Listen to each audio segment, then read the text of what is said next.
nagaa maatiiwwan abdii fiiziksii akaadaamii akkam jirtu nagaa keessanii fayyaa keessanii ani nagaa kiyyaa egaa har'ammoo fiiziksii kutaa 11 boqonnaa 5ffaa kutaa jalqabaa kan waliin ilaallu ta'a jechuudha. Kanaafuu isinis chaanalichaaf keessummaa taanaan subscribe gochuudhaan maatii ta'a maatii taatan deeggarsa keessan baratamaa viidiyoowwan like share gochuun hiriyoota keessanii fi barattoota Oromiyaa guutuu bira akka dhaqqabuuf gahee keessan badda akkasumas caalmatanii deeggaruu barbaadan immoo viidiyoo kiyya ilaaltan VPN banachuun dagatina kallattumaan qabiyyee keenya har'aa kan eegalu ta'a jechuudha. Egaa boqonnaan 5 maal jedha?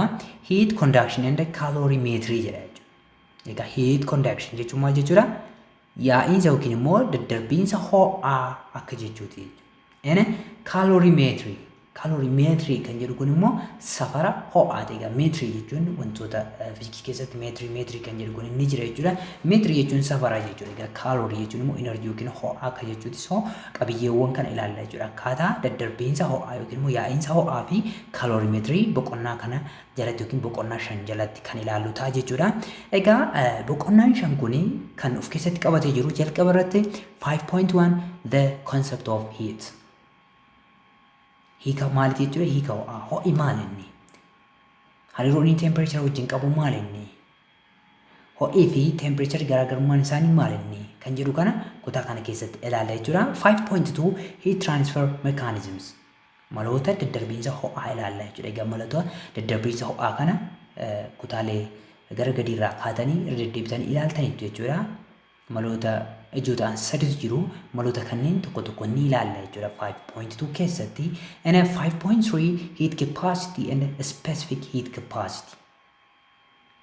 Dandeettii ho'aa fi dandeettii ho'aa addaa kan jedhaman kana ni ilaalla jechuudha. Dandeettii ho'aa jechuun maal jechuudha? Dandeettii ho'aa addaa jechuun maal jechuudha? What is heat capacity and also about specific heat capacity kan jedhu kana 5.3 keessatti boqonnaa kana jalatti kan cover goonudha jechuudha. And 5.4 thermal expansion ho'aan babal'achuu.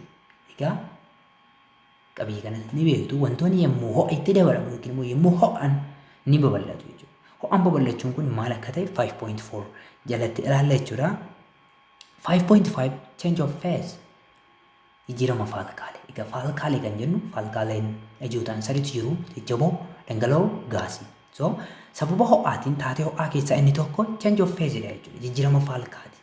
So wantoonni faalkaalee isaanii akkamitti akka jijjiirachuu danda'an yommuu faalkaalee isaanii kana jijjiiratan immoo maal akka uumamu 5.5 boqonnaa kanaa keessatti kan ilaallu ta'a jechuudha. Inni xumura irratti 5.6 calorimetry safara ho'aati jechuudha. Akkamitti safaruu dandeenya? Kan jedhu kana 5 irratti waa'ee calorimetry ilaaluudhaan boqonnaa kana goolabnaa jechuudha. Kutaa keessatti immoo kan nuyi ilaallu in today's part we will see about the concept of heat. 5.1 concept of heat yookiin immoo hiika ho'aa kutaa keessatti ilaallaa jechuudha. Egaa waa'ee hiika ho'aa yommuu ilaallu jalqaba irratti temperature define godhee kaa'aa jechuudha kitaabni keessan. What is temperature? Temperature jechuun maal jechuudha? And then what is heat? Ho'iyoo. Maali termiiwwan kun lamaan? Temperature and heat kutaa keessatti sirriitti ilaalla jechuudha. And then heat, internal energy and thermodynamic work.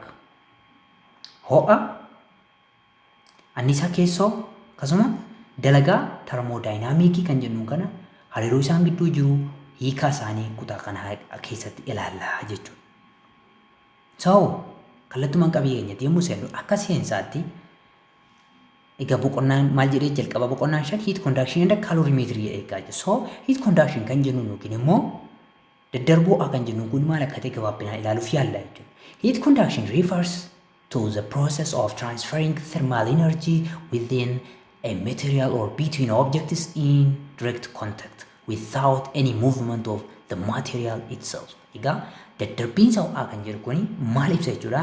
Adeemsa anniisaa ho'aa wantoota gidduutti sababii maalitiin waltuttuqqii isaaniitiin daddabarsuu yookiin immoo sababii walitti dhiyeenya isaaniitiin daddabarsuu osoo maal hin ta'in osoo maateriyaali sun yookiin immoo wantoonni sun guutumaan guutuutti hin socho'in jechuudha. Wantoota walitti siqsuu qofaan yookiin immoo walitti dhiyeessuu qofaan anniisaa ho'aa daddabarsuun maal jedhama?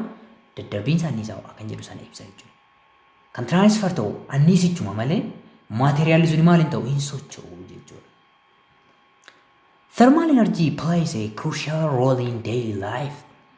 Egaa anniisaan ho'aa jireenya keenya guyyaa guyyaa keessatti gahee olaanaa taphata jechuudha. from cooking to advanced technologies like refrigerators and jet engines. Inni kunis faayidaan isaa nyaata bilcheessu. Osoo jiraachuu baatee nyaata bilcheeffachuun hin rakkanna ture jechuudha.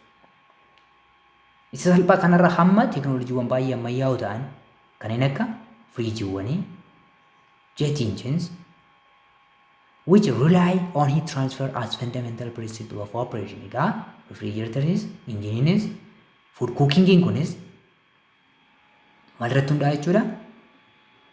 Qajeelfama daddarbiinsa ho'aa kanarratti hundaa'uudhaan kan operate godhan yookiin immoo kan hojjetanidha jechuudha. Kanaafuu jireenya keenya guyyaa guyyaatiif anniisaan ho'aa baay'ee murteessaa waan ta'eef waa'ee anniisaa kana barachuun qo'achuun nu barbaachisa jechuudha. He serves as a means of transferring internal energy, making it available for practical use. Egaa ho'i akka maalitti nu tajaajila jechuudha? Anniisaa keessoo gara maalitti gara anniisaa biraatti jijjiiruu yookiin dabarsuu maal gochuudhaaf? Itti fayyadamuudhaaf jechuudha. Fakkeenyaaf anniisaa ho'aa fayyadamnee nyaata bilcheessina. Madda ho'aa sanirraa anniisaan garamitti darba transfer ta'a jechuudha. Jalqaba maddi ho'aa sun internal energy guddaa qabaata. Internal energy kana bifa ho'aatiin lose gochuudhaan nyaanni keenya akka bilchaatu, firiijii yoo ta'e immoo firiijiin keenya akka qoru taasisuudhaan akka qabatamaan itti fayyadamnuuf nu gargaara jechuudha. Simply heating maal jechuudha? Transferring of internal energy, or we can say thermal energy. Then xumurarratti calorimetry itti dhufna jechuudha. What is calorimetry? Calorimetry is the scientific study of measuring heat exchange during physical or chemical process. Calorimetry jechuun maal jechuudha? Qo'annaa saayinsawaa waa'ee maali? Waa'ee safara ho'a daddarbee yeroo jijjiirama fiizikaalaa akkasumas keemikaalaa jechuudha. Yoo jijjiirama fiizikaalaa yookiin immoo keemikaalaa uumamutti ho'a daddarbee saayinsiin safaru kalorimeetirii jedhama jechuudha. Kalorimeetirii jedhama jechuudha. So waa'ee kana gabaabbinaan waa'ee boqonnaa kana kaa'uu dandeenya jechuudha. Egaa qabiyyee keenya isa ijoo har'aatti yommuu dhufnu 5.1 the concept of heat hiika ho'aati jechuudha. So jalqaba irratti ho'a hiikuu keenya dura temperature maal akka ta'e ilaallaa jechuudha. Maaliif yeroo baay'ee temperature fi ho'i akka wal fakkaataatti yeroon fudhataman jira waan ta'eefidha jechuudha. Isa kana adda baasnee beekuun kan barbaachisu. So what is temperature? Mee maal jechuudha temperature jechuun? Pause geetanii ofii keessaniif deebisuu dandeessu jechuudha gaafii kana. Temperature is a fundamental physical quantity that represents the average kinetic energy of a substance's particles. Temperature kan jennuun kun qaamolee safartamoo bu'uuraa keessaa isa tokkodha jechuudha. It is one of a fundamental physical quantity that represents the average kinetic energy of a substance's particle. Maal bakka bu'u jechuudha? Anniisaa sochii giddu galeessaa suudoowwan wanta tokkooti jechuudha. Anniisaa sochii giddu galeessaa suudoowwan wanta tokko. Wanti tokko paartikeloota adda addaa irraa kan ijaaramedha jechuudha. Wanti kamiyyuu nu dabalatee paartikeloota irraa ijaaramne irraa so paartikeloonni qaama keenya keessa jiran kun ni socho'u jechuudha. So anniisaan sochii giddu galeessaa paartikeloota kanaa maal jedhama? Maaliin ibsama? Yookiin immoo physical quantity maal jedhamuun ibsama? Temperature kan jennu kanaan ibsina jechuudha. It determines how hot or cold an object is compared to a standard reference. The temperature kan jennu kun qaamni tokko hammam ho'aa akkasuma immoo hammam qorraa kan jedhu refereensii dhaabbataa ta'e irraa kaanessa farraa jechuudha. Egaa reference frame kan jennu kun reference standard reference kan jennu kun unitoota jechuudha. Kelvin, Fahrenheit kanneen jennu san jechuudha. Isaanii wal madaalchisuudhaan wanti tokko hammam ho'aa yookiin immoo hammam qorraa kan jedhu kan ittiin safarru temperature jennaanii jechuudha.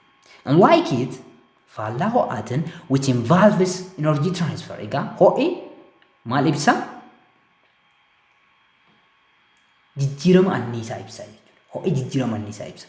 But temperature describes the thermal condition of a system. Temperature garuu haala ho'aa siistama tokkoo ibsaa jechuudha. Propertiidha jechuudha. Ho'i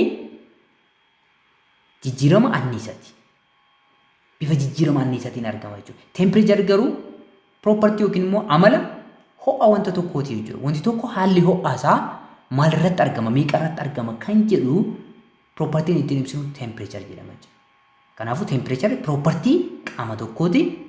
Heatiin immoo it is not property. It is the energy transfer.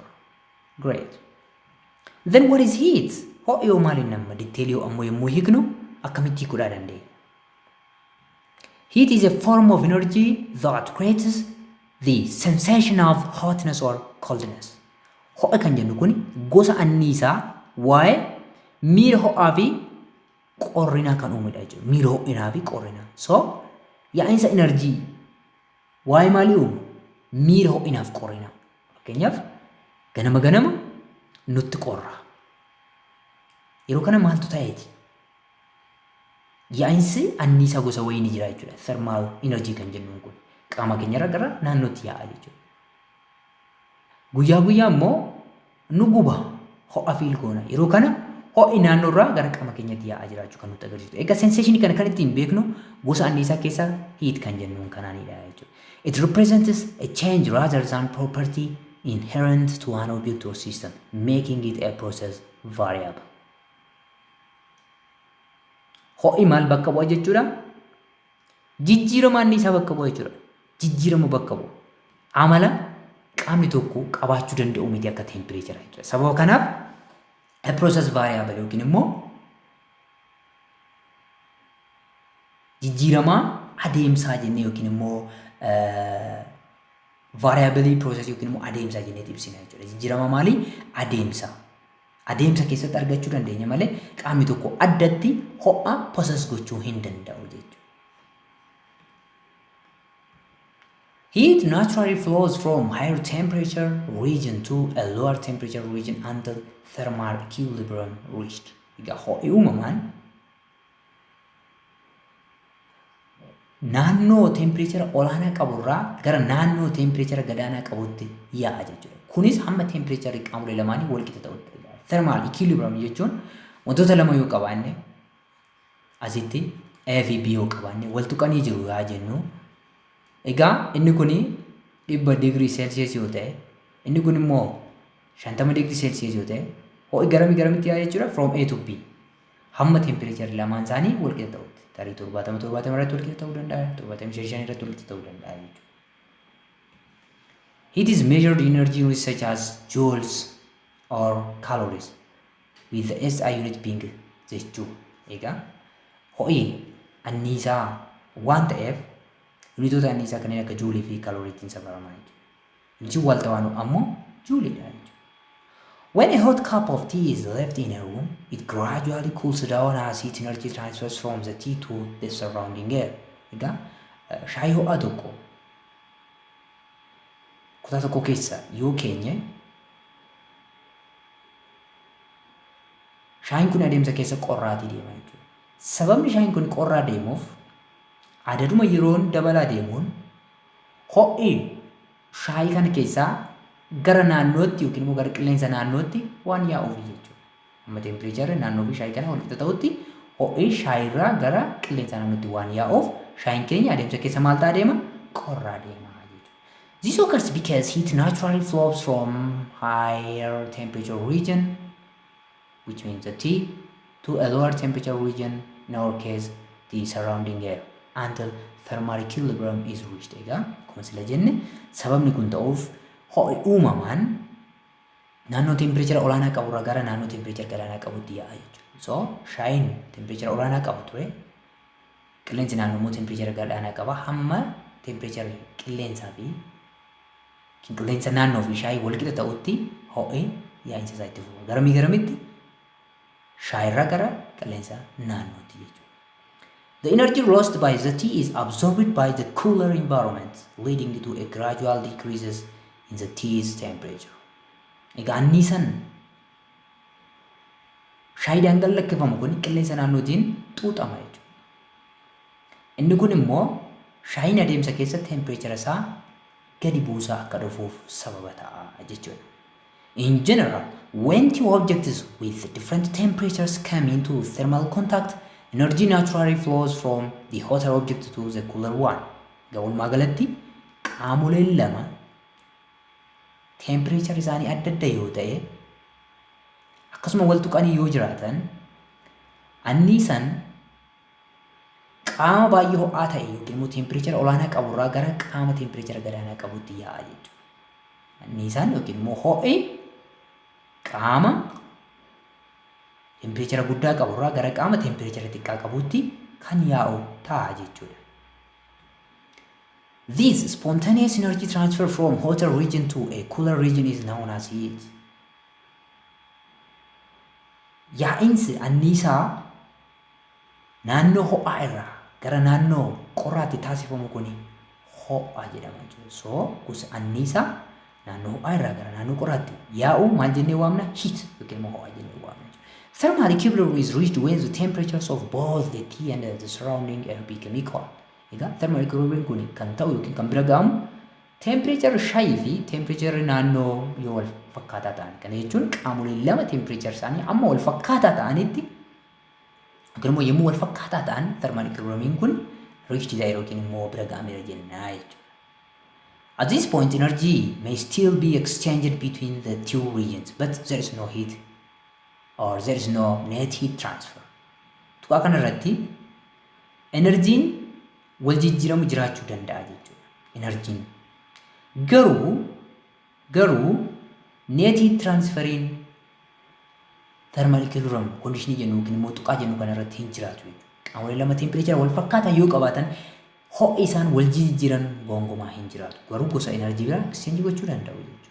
Okay, there is a heat, internal energy and thermodynamic work. Ho'a anniisaa keessoo akkasumas thermodynamic work yookiin immoo dalagaa thermodynamicii kan jennuun kana ilaalla jechuudha. Hariiroo termiiwwan kana sadan jiru. Ho'a kan jennuun anniisaa keessoo akkasumas immoo work kan jennuun kana gidduu jechuudha. The first one is heat. Egaa kiidhaan bakka buusna jechuudha. So ho'a kan jennuun kun jalqaba ilaaluuf yaalleerra.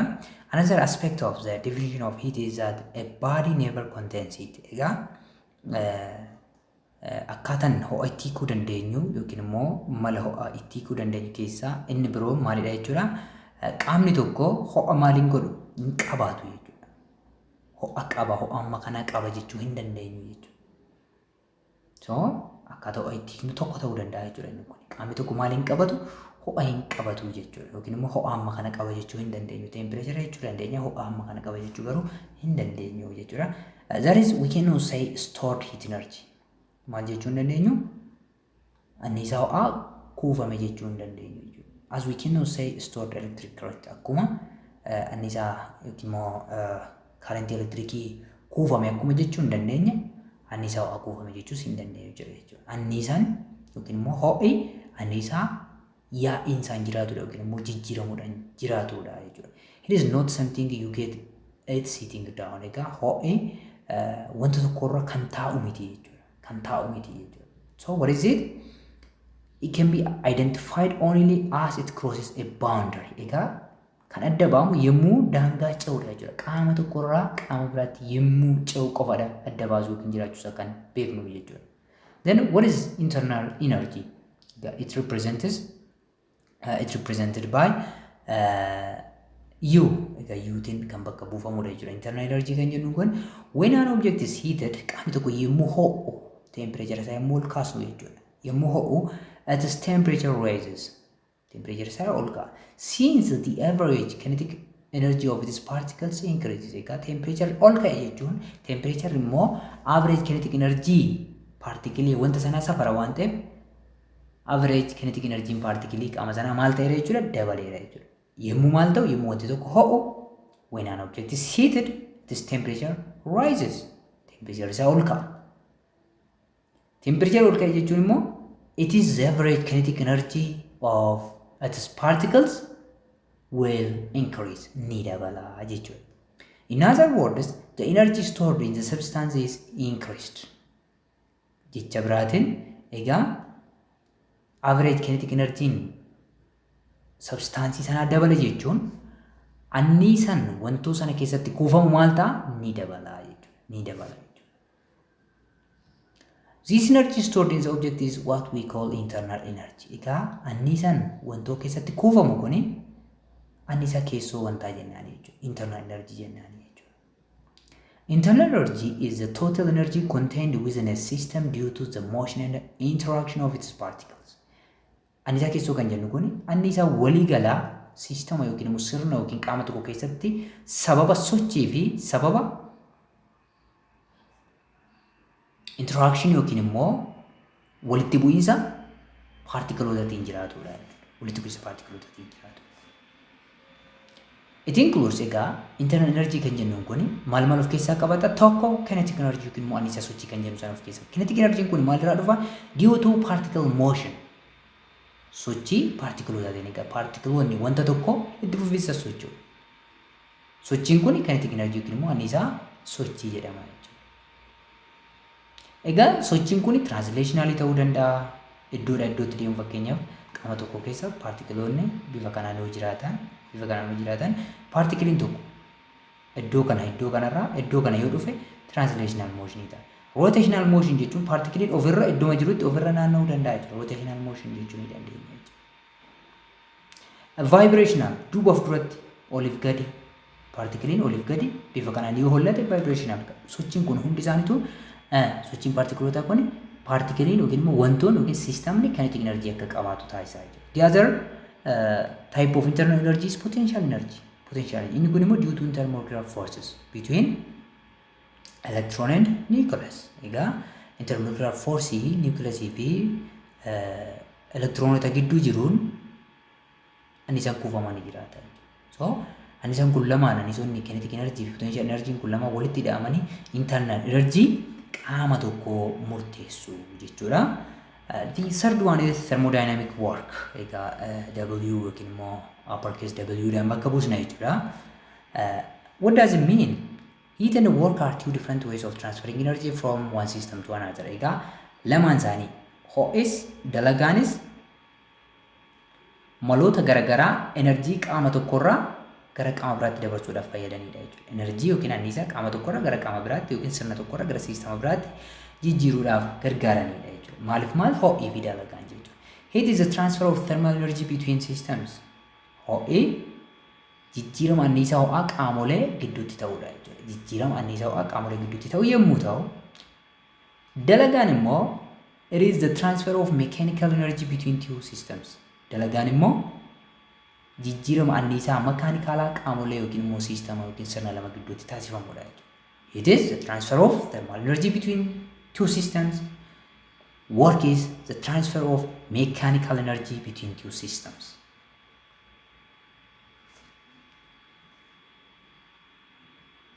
If it is supplied to an enclosed gas, fakkeenyaaf ho'i yoo gaazii cufamee yookiin immoo cufaa ta'e tokko yookiin immoo wanta cufaa ta'e tokko keessa jirutti dabalame, the temperature of the gas increases by then increasing its internal energy. Fakkeenyaaf gaazii kontiinara kana keessa jiru kana yoo ho'isne afaan isaa cufnee jechuudha. Temperature gaazii kana maal ta'a? Ni dabala jechuudha.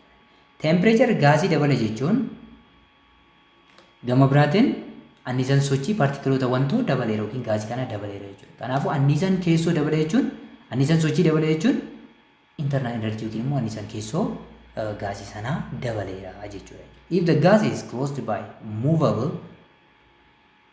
piston jechuudha dandeessu iddoo kanatti work is done by the expanding gas in raising the piston up. Egaa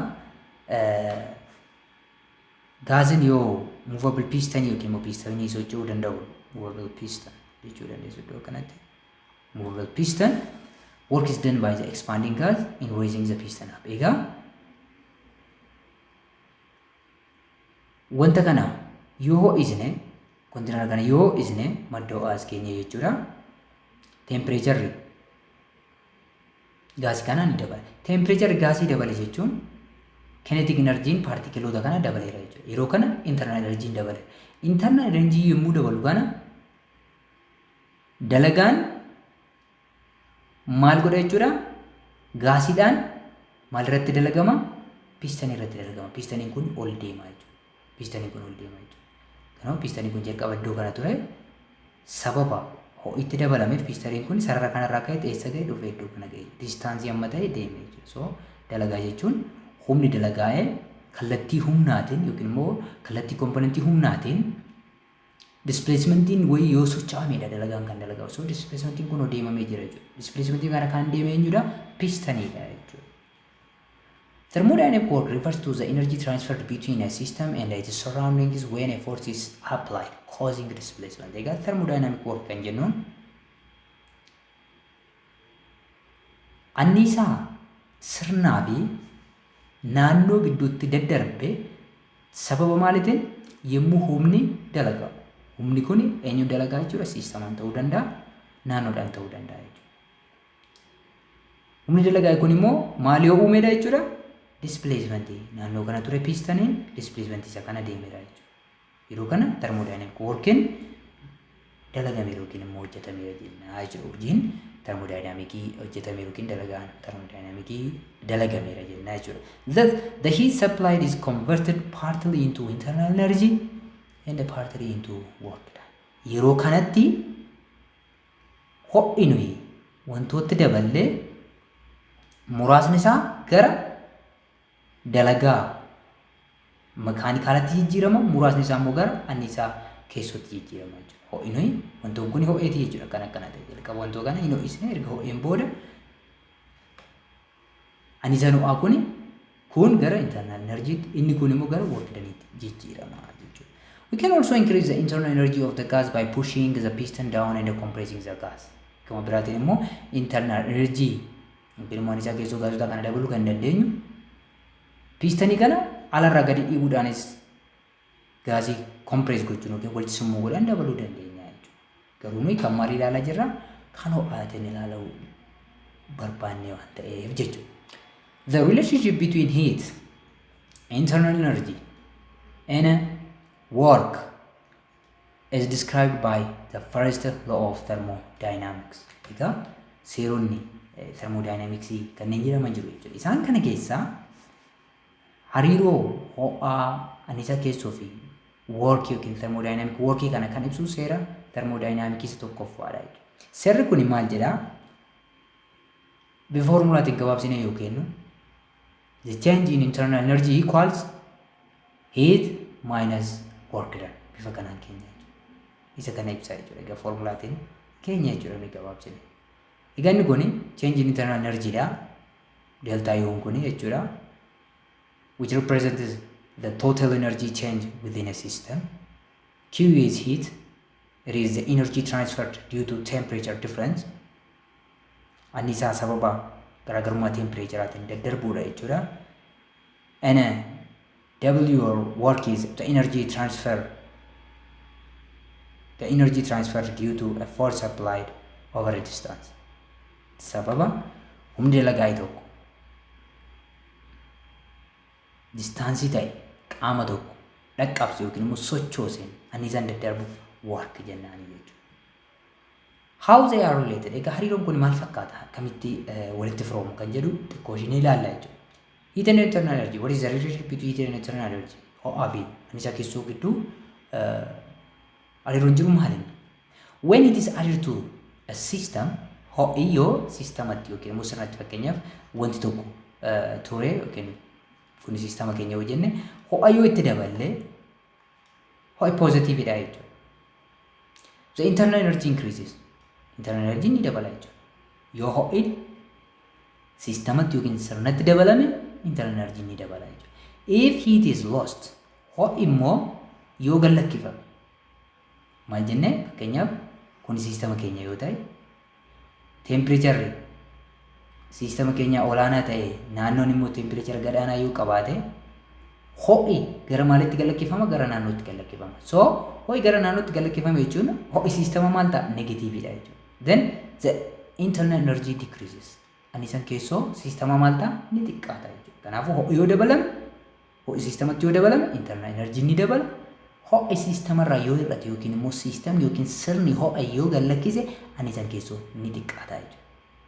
Then what about the relationship between work and internal energy? Dalagaa fi internal energy gidduu hariiroo akkamiitu jira?